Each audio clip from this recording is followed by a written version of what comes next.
Hey everyone, Mr. G once again. Jess and Layla's Astronomical Adventure, Part 10, pages, I want to say, we'll see in a second here, 58 through 64. Let's check out that vocab before. We only got 2 words today. Our first one is gazed, which means looked or stared. An example, Max gazed at a mountain lion, then growled. The mountain lion shrieked and ran away. Number 2 is muttering, which means talking quietly to yourself. Okay, an example, Anya went into the backyard and saw her brother in the corner muttering to himself. When she got closer, she realized he was talking to a squirrel. True story. Probably. All right, ladies and gentlemen, the last part of our story. Here we go. Taking everyone back to their time. As the earliest astronomers stepped down from the van onto the soft sand, a strange look passed across Thales and Anaximander's faces.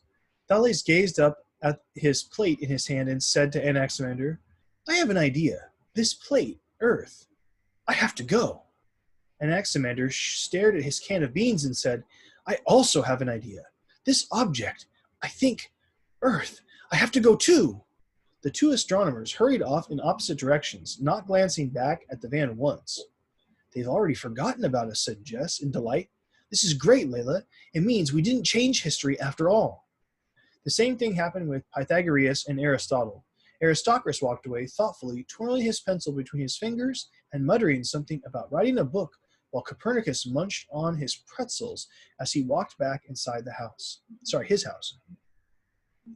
Galileo got straight into bed with his telescope and pulled the blankets over the tip of his nightcap. I'm going to move myself a little bit here. There we go. "Now all we have to do is write about it," said Layla as she twisted the clock dial back to 2015, or in this case 2020. The van zoomed up and away, back through time and space until it landed safely outside Layla's house. "Dr. Goggles will never believe us," said Jess as they ran inside. "We don't need her to believe us," Layla pointed out, "as long as she gives us a good grade so we're not at the bottom of the class." Oops. As they filed into class on Monday morning, Jess and Layla saw that Dr. Goggles had pinned pictures of all the astronomers they had been talking about around the walls of the science laboratory. My eyes are getting dry, sorry. Layla grinned at the marble sculptures of Thales and Anaximander, and she wondered whether Pythagoras was still humming and whether Galileo's extra clean telescope meant that he was making even bigger discoveries.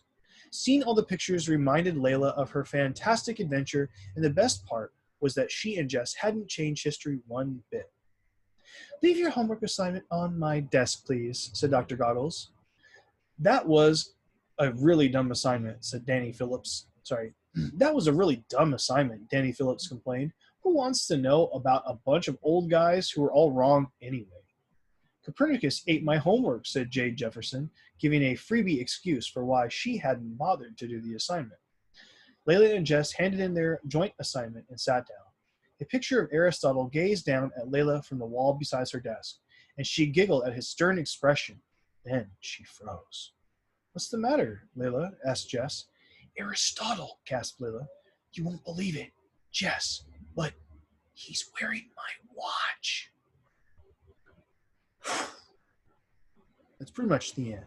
Okay, real quick, ladies and gentlemen, the astronomer timeline. Let's take a quick look at this.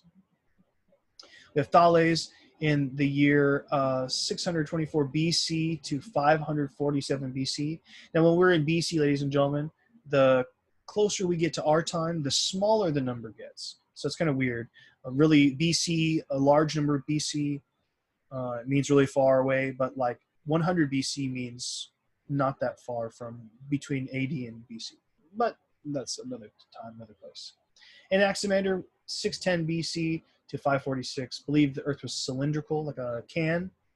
Okay, and Thales thought it was flat. Pythagoras, from 570 to 490, believed crystal spheres spun around the Earth.